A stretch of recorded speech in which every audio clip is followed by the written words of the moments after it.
Boa noite, queridos e amados irmãos, amigos, ouvintes, e assistentes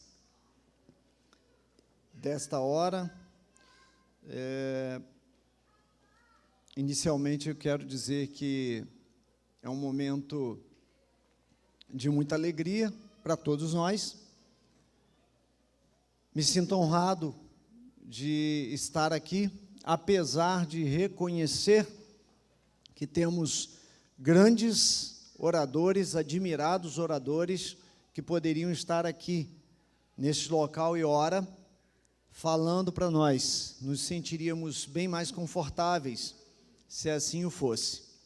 Mas, já há algum tempo, eu tinha sido sondado e confesso aos irmãos que fico resistente à recusa de convites quando temos um chamado para meditarmos sobre a palavra. Eu costumo firmar um compromisso com Deus e comigo mesmo de não dizer não, só num caso muito extremo. E aprove a Deus que assim estivéssemos aqui.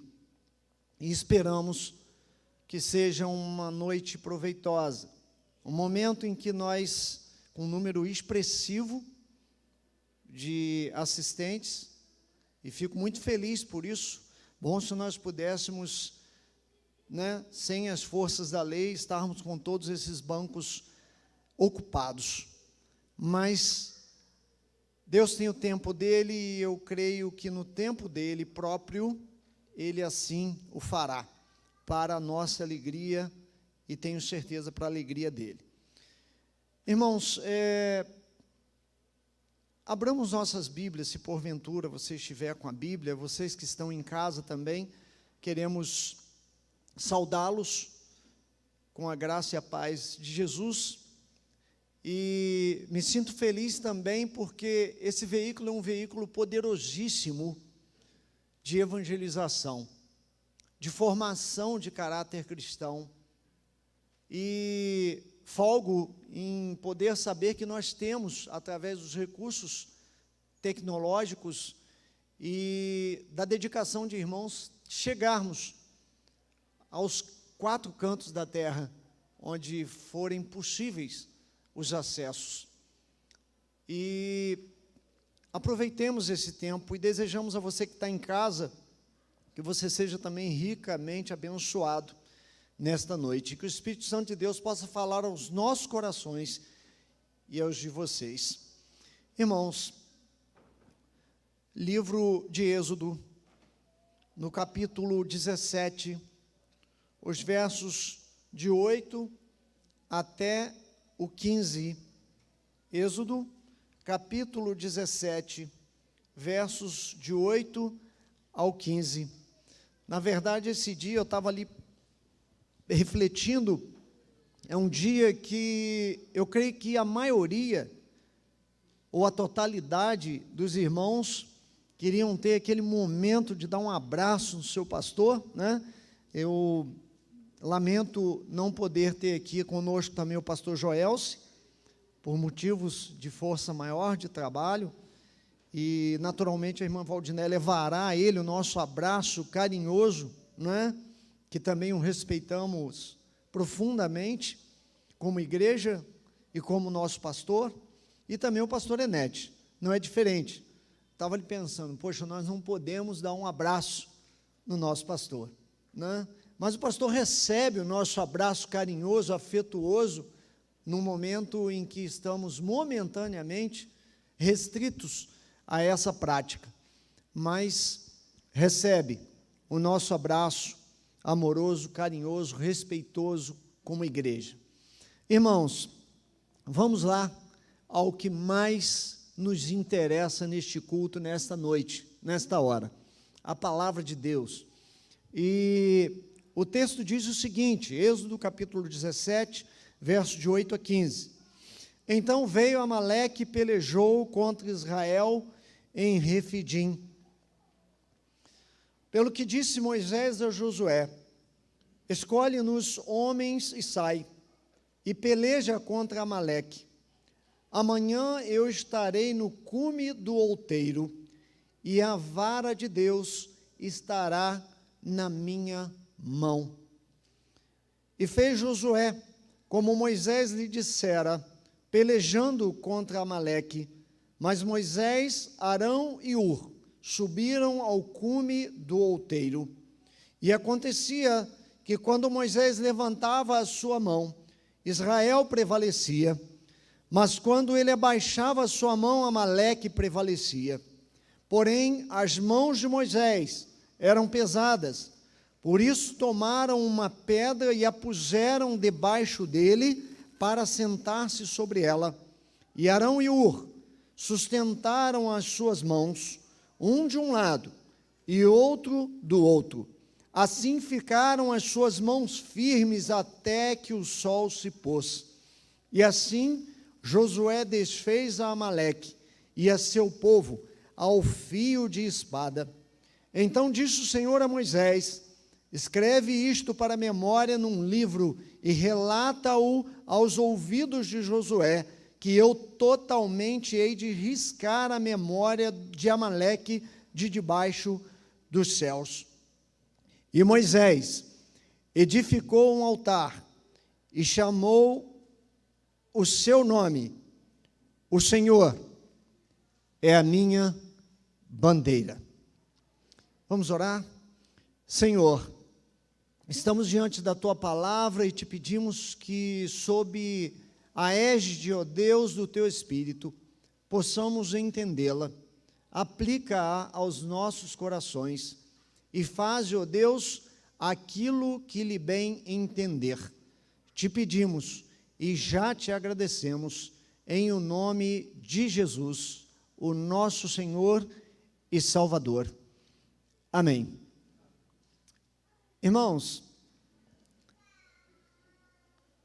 esse texto ele relata um fato histórico num contexto de muita dificuldade e sofrimento, em que o povo de Israel, saindo do cativeiro egípcio, caminhava em meio ao deserto, em meio a privações, limitações, dificuldades de alimentação, de água, de proteção, porque nós sabemos que no deserto não era só um lugar apenas de adversidades físicas, mas também de segurança.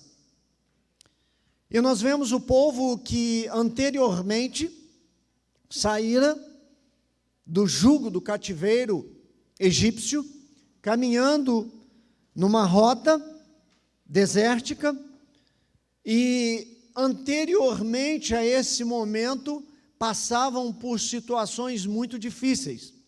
E se os irmãos quiserem consultar isso depois, peguem suas Bíblias, retrocedam um pouquinho e estudem ou leiam, reflitam sobre os capítulos anteriores e vocês vão entender melhor o que o escrito bíblico quer dizer.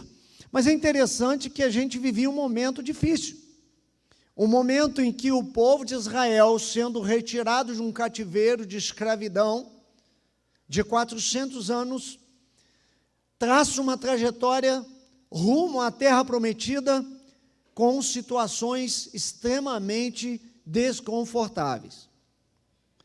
Mas entendemos também que, em meio a todo esse enredo, a toda essa circunstância, Deus já fazia-se presente em meio às adversidades e às suas vicissitudes, trazendo a eles o seu sofrimento. E mesmo em meio a esse contexto de suprimento, a gente vê nos capítulos e nos versículos anteriores que o povo murmurava. Havia murmuração entre o povo. O povo se revoltara contra Moisés, seu líder, de uma forma ao ponto de quase apedrejá-lo. Nós estamos falando isso mais para entendermos, irmãos, os contextos históricos daquilo que nós estamos lendo na Bíblia. E esse momento foi um momento desafiador ao extremo para a liderança do povo de Israel, em que, em meio às privações e limitações presentes naquele deserto, Deus toma as decisões de disciplinar o seu povo através de uma liderança forte e eficaz. Eu coloquei um título na reflexão dessa hora, e eu espero que os irmãos estejam de acordo: características de um líder segundo o coração de Deus. Características de um líder segundo o coração de Deus. Por que nós estamos falando a respeito disso aqui? Porque hoje nós estamos comemorando o Dia do Pastor. Mas também, às vezes, nós olhamos o pastor não simplesmente como um ser humano, mas achamos que os pastores são seres sobrenaturais, são indivíduos que desceram do céu e que tomaram assento na liderança de uma determinada igreja, de uma determinada comunidade da fé, e eles não são, sob hipótese nenhuma, imperfeitos, não têm os direitos normais de um homem, de errar, de cometer erros, de ter equívocos, de ter limitações. Mas eu queria com vocês estudar pelo menos rapidamente dentro desse contexto de Moisés, dessa história linda que nós acabamos de ler, 7 características de um líder segundo o coração de Deus. A primeira delas, a primeira característica, que eu creio ser de fundamental importância para um líder segundo o coração de Deus, tem um chamado exclusivo de Deus. Tem um chamado exclusivo de Deus. Irmãos, nós temos um texto que está em Gênesis, no capítulo 12, no verso 1. Gênesis, capítulo 12. Quem tiver de posse da Bíblia, que leia, acompanhe a leitura. Gênesis, capítulo 12, verso 1. Olha só que coisa interessante, texto conhecido de todos nós. Ora, o Senhor disse a Abraão: sai-te da tua terra e da tua parentela e da casa de teu pai para a terra que eu te mostrarei. Conseguiram entender o chamado de Deus? Abraão tinha que deixar o quê? Tudo que ele tinha para trás. Abraão precisava entender que o chamado de Deus era para ir embora num momento controverso, porque, na verdade, Abraão vivia numa situação de extrema corrupção também, de vários problemas sociais, de conflitos de ideais. Deus chama Abraão, mas vivia confortavelmente, chama Abraão: olha, você sai daí, porque eu tenho um chamado para você. Pastor, já pensou se quando Deus chama o senhor falava assim: eu não vou deixar a minha situação confortável não, eu vou ficar por aqui mesmo, olha, eu prefiro não mexer com esse negócio, porque isso dá muito trabalho. Porque, na verdade, irmãos, todo aquele que é chamado de Deus para o ministério, ele já tem a consciência do chamado e a consciência da missão. Ele pode até mesmo não estar devidamente qualificado e capacitado para tal, mas ele tem uma leitura do chamado e da missão. Isso aí eu não tenho dúvidas, não tenho dúvidas. A vocação, eu costumo dizer que vocação pastoral, vocação ministerial, não é uma coisa que se compra numa feira livre. Me permita os irmãos, os ouvintes, os assistentes pela internet, não é vocação, não é uma coisa que se compra numa feira livre. É algo de Deus, irmãos. E é interessante que nós conhecemos aquele que verdadeiramente é chamado por Deus como vocação sublime. Mas há um delineamento, há características também que marcam a eficácia desse chamado. Quando Deus fala, sai-te, Abraão, sai da tua terra, sai da tua parentela, sai da casa de teu pai, onde você tem conforto, e vai para onde eu vou te mostrar que você não tem nem ideia, não tem nem dimensão. E quantos não devem ter sido os obstáculos, né, pastor? Talvez ele não os tenha revelado a nenhum de nós, talvez só entre ele e Deus ficou, mas ele é bem sabedor, e Deus também, dos desafios de uma chamada para o ministério. Eu tenho alguns amigos pastores, e alguns deles já confidenciaram alguns dos seus desafios para a chamada ministerial. E não deve ser fácil, não deve ser brincadeira. Mas, irmãos, seguindo aí, porque o nosso tempo é curto, a segunda característica de um líder segundo o coração de Deus, ele tem o caráter de Deus em suas atitudes. É um ser perfeito? Não. Mas ele tem o caráter de Deus em suas atitudes. Quando leio isso aqui, eu lembro de Jesus. Jesus, ele se intitulava o bom pastor, não é isso? Eu sou o bom pastor, e o bom pastor faz o quê? Dá a vida pelas ovelhas, lá em João, se não me engano, capítulo 10.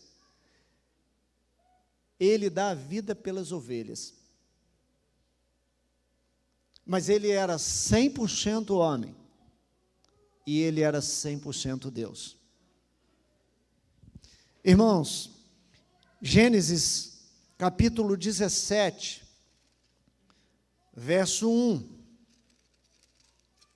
Se puderem, abram aí nas suas Bíblias. Sendo, pois, Abraão, da idade de 99 anos, apareceu o Senhor e disse-lhe: eu sou o Deus Todo-Poderoso, anda em minha presença e sê perfeito. O chamado tem uma condição. Não adianta o indivíduo achar que porque ele tem um chamado e é vocacionado, ele, a partir do momento que ele aceita esse chamado, ele se imuniza de uma tal maneira que nada mais lhe abate, nada mais lhe atinge, que ele não é um simples mortal, e que ele passa a achar que ele está imune a todas as circunstâncias da vida.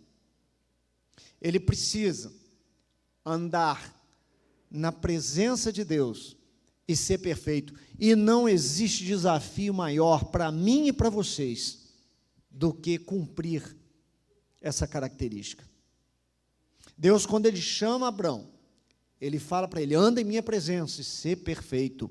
Procure fazer o mais perfeito possível, o mais correto possível que você possa, para que então o meu caráter seja enxertado em você. Irmãos, isso não é só para pastor não, tá?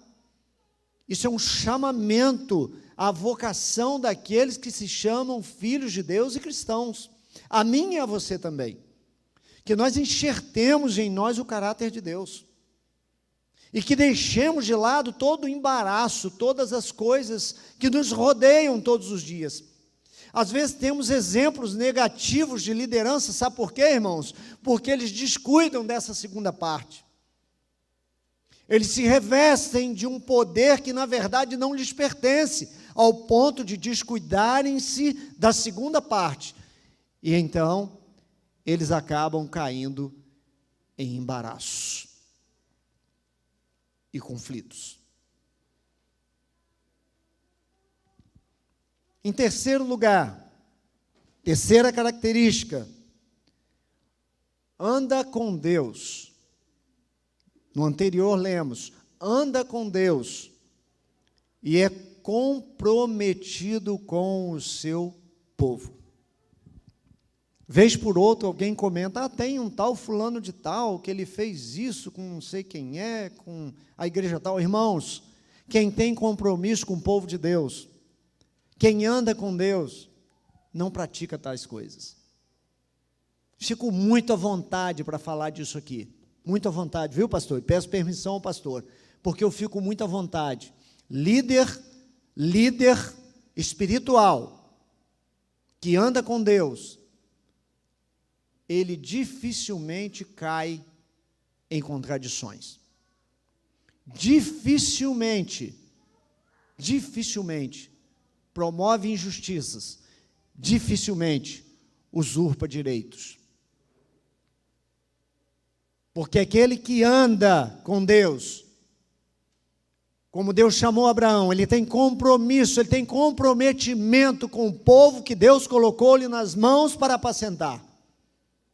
E ele jamais, ele agirá de má fé. Ao contrário, ele se doa, ele se dedica. Nosso pastor está com 86 anos, né, pastor? Ou estou errado? 86? Acertei, eu sou ruim de acertar a idade, até a minha eu nem sei direito, então acho que eu fico confuso. Irmãos, é um exemplo de dedicação e de amor.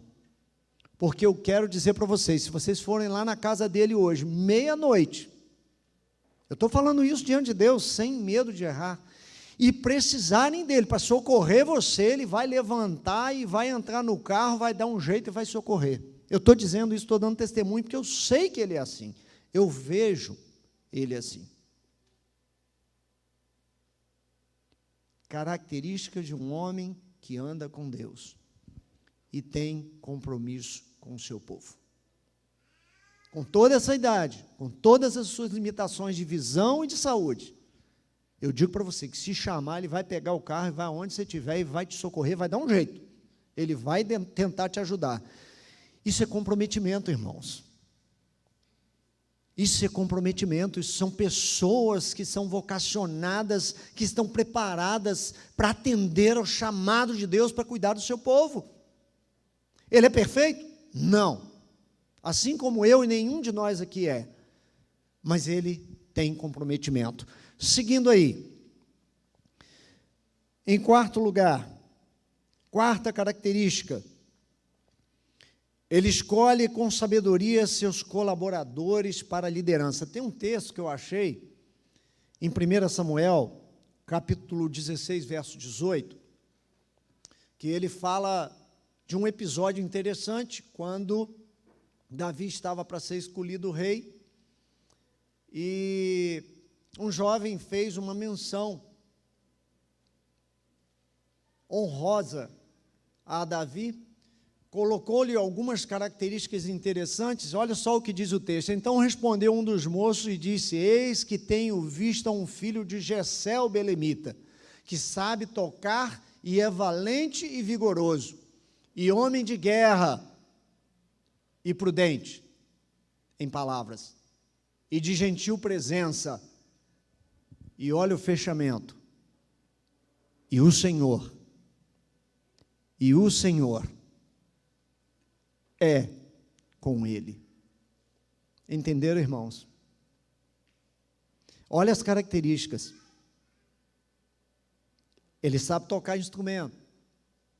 Ele é valente e é vigoroso. Ele é homem de guerra, mas é prudente em palavras. De gentil presença. E o Senhor é com ele. Deu para entender? Nós não perdemos as nossas particularidades, as nossas peculiaridades, mas nós precisamos entender que em meio a tudo isso, o Senhor precisa sobressair. Esse é o segredo. Já pensou se nós não temos aquela parte final? Ia ficar incompleto, completamente. Porque o Senhor é que faz a diferença.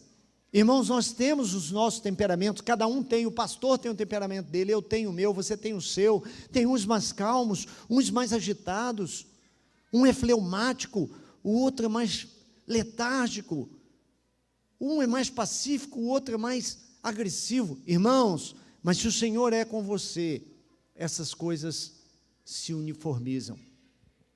E nós precisamos partilhar isso, cultivar isso, entendermos também as necessidades uns dos outros, olharmos uns para os outros com um pouco mais de amor cristão. Pastor tem que fazer tudo isso com todo mundo, não é, pastor? É difícil, né? Tem uns cabeça dura, tem uns que são mais inteligentes, mas também pegam briga, tem uns que são contundentes ao extremo, tem outros que são tão quietinhos que não falam nada, o pastor nunca sabe o que ele vai falar. O pastor tem que lidar com todo mundo e tentar ajeitar, porque é um desafio. Irmãos, característica de escolher com sabedoria os seus colaboradores faz muita diferença na liderança. E é interessante que eu vejo em Moisés um grande exemplo.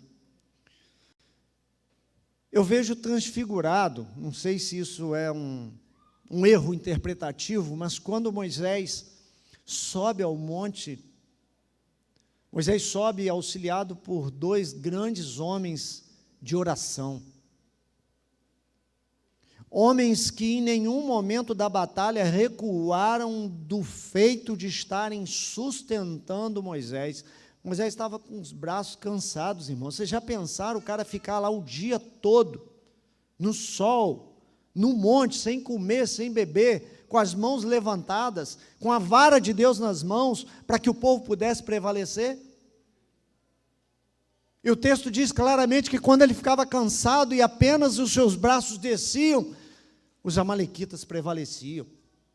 Era força oposta, irmãos, a força das trevas que prevalecia sobre o povo de Deus. E nós precisamos atentar para isso. Isso serve não só para pastores, para líderes, irmãos. Isso serve para você, na sua casa. Você, homem batista, homem cristão, você precisa saber com quem que você anda. Você precisa saber com quem realmente você pode contar, com quem você pode e deve se aconselhar, quem você vai escolher para as tarefas.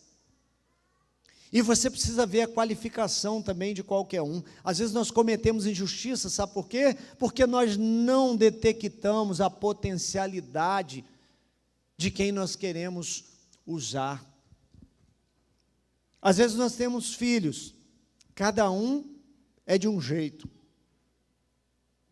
Um tem uma característica aqui, o outro tem uma característica lá. Aí a gente acha que o mesmo que esse aqui tem, é que ele também tem que ter. Aí nós começamos a dividir. Aí começamos com as preferências.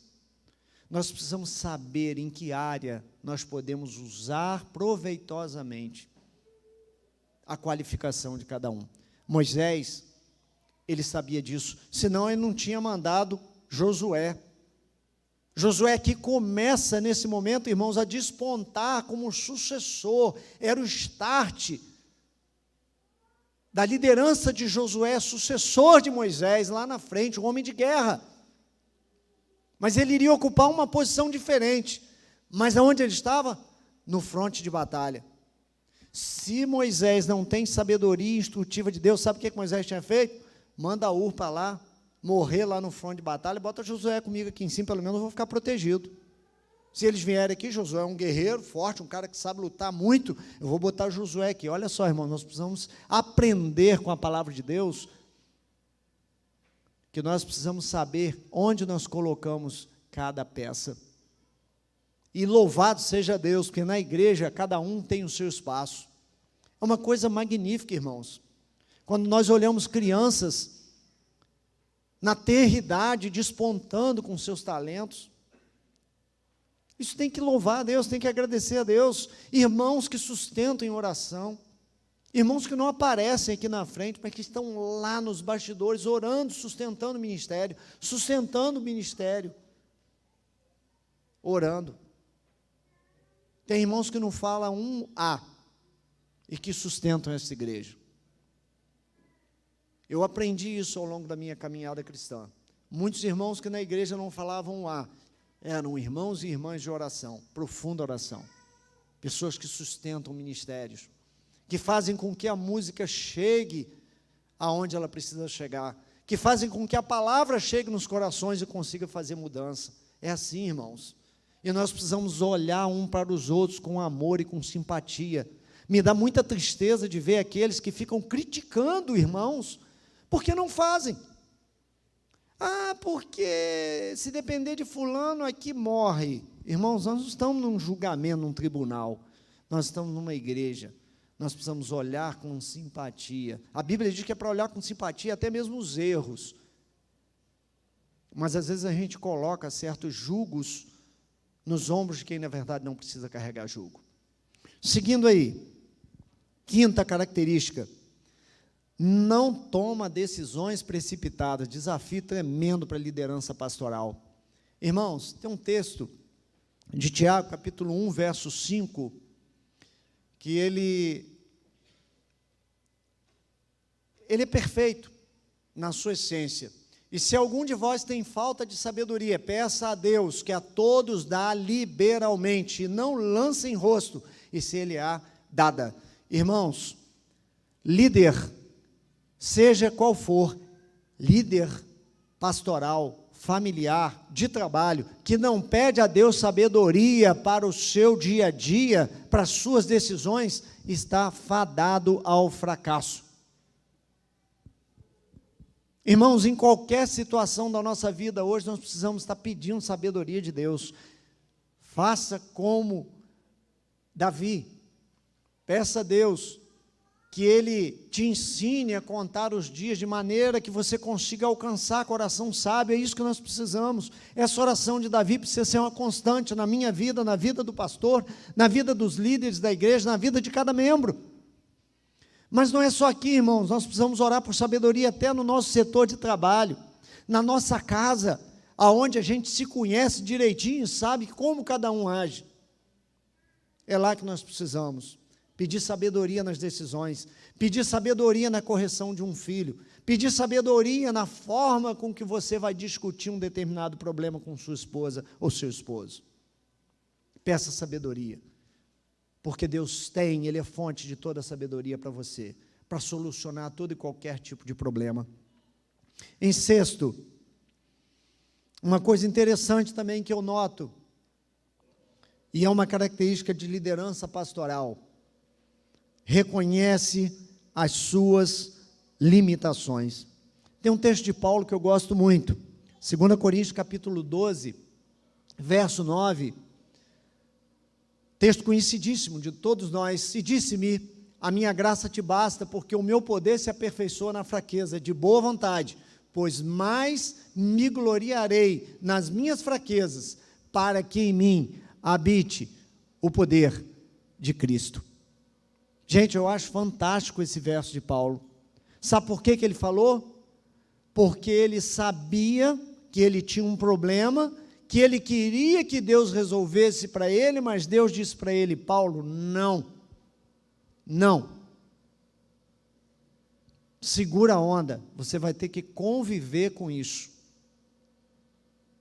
E eu vejo isso como sendo uma característica do líder. Ele tem as limitações dele, ele sabe que ele tem que conviver com elas, mas ele precisa se pautar na graça de Deus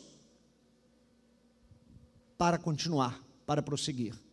E vocês pensam que no coraçãozinho dele não tem um compartimento lá que ele faz uma introspecção e pensa assim, oxe, essa área eu não consigo ir muito bem.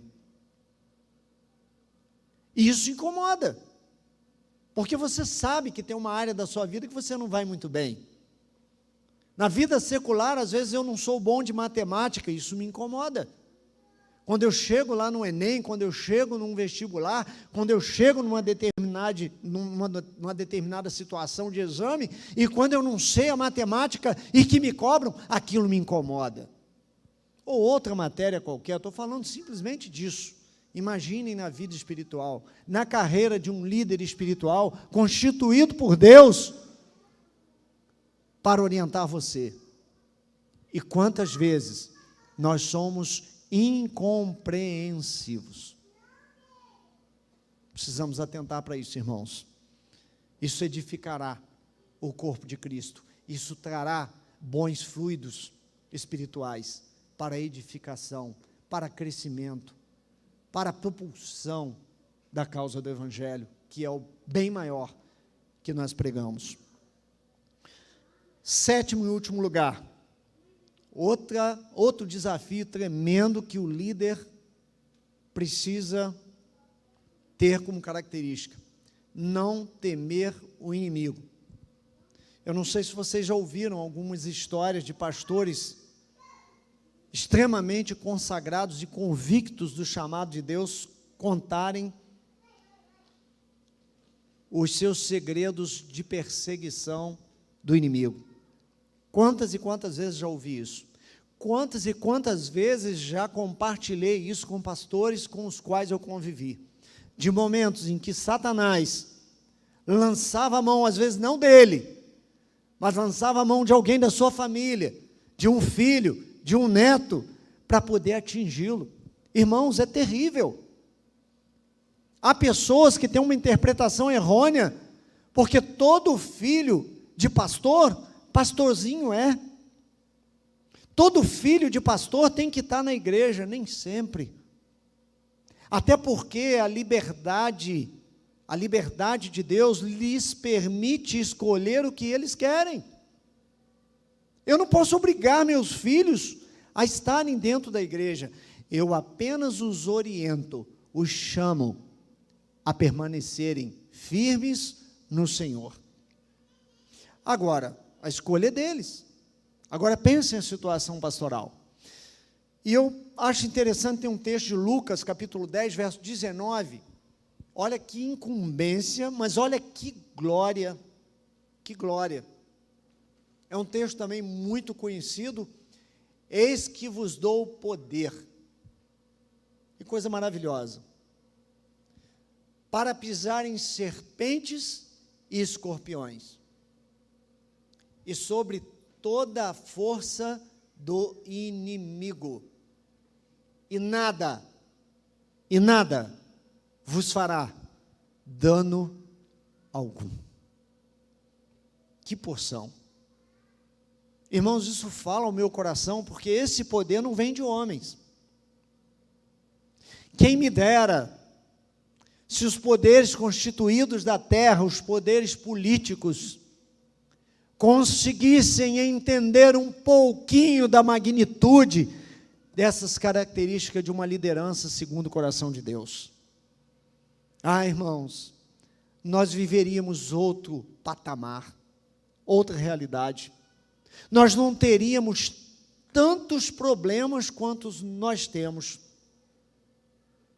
Nós não teríamos tantas tristezas quanto temos. Não viveríamos um conflito tão tremendo quanto vivemos, mundialmente falando, se as autoridades constituídas desse mundo se rendessem ao poderio e soberania de Deus. Terminando, quando Moisés subiu ao monte, ele sabia que de lá, só lá, no lugar certo, no momento certo, com as pessoas certas, ele conseguiria poder de Deus. Poder de Deus para que os amalequitas fossem vencidos. Irmãos, os amalequitas eram terríveis, eles eram violentos, eles eram nômades, eles eram sanguinários, eles matavam tudo que vinham pela frente, eles não perdoavam ninguém, criança de peito, qualquer coisa, não lhes interessava, eles eram maus. E Moisés sabia que só seria possível se ele levantasse as suas mãos e, através desse gesto aqui, ele recebesse de Deus o poder e transferisse esse poder para os soldados israelitas em quantidade prejudicada para vencerem a batalha. Quem me dera, irmãos,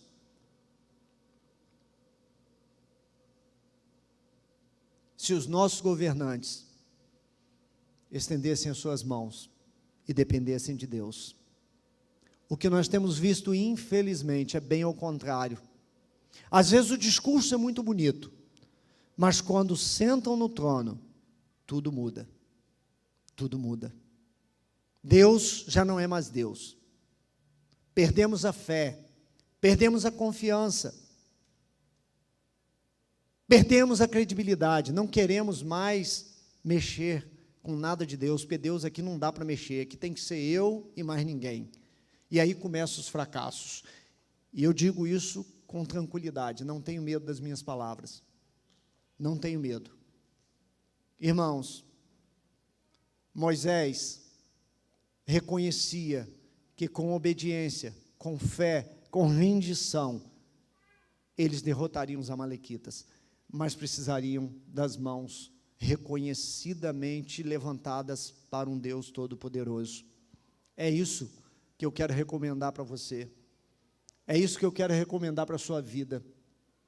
Você, chefe de família, levante as suas mãos, seja obediente, tenha fé em Deus. Quando os problemas surgirem, levante as mãos, espere em Deus.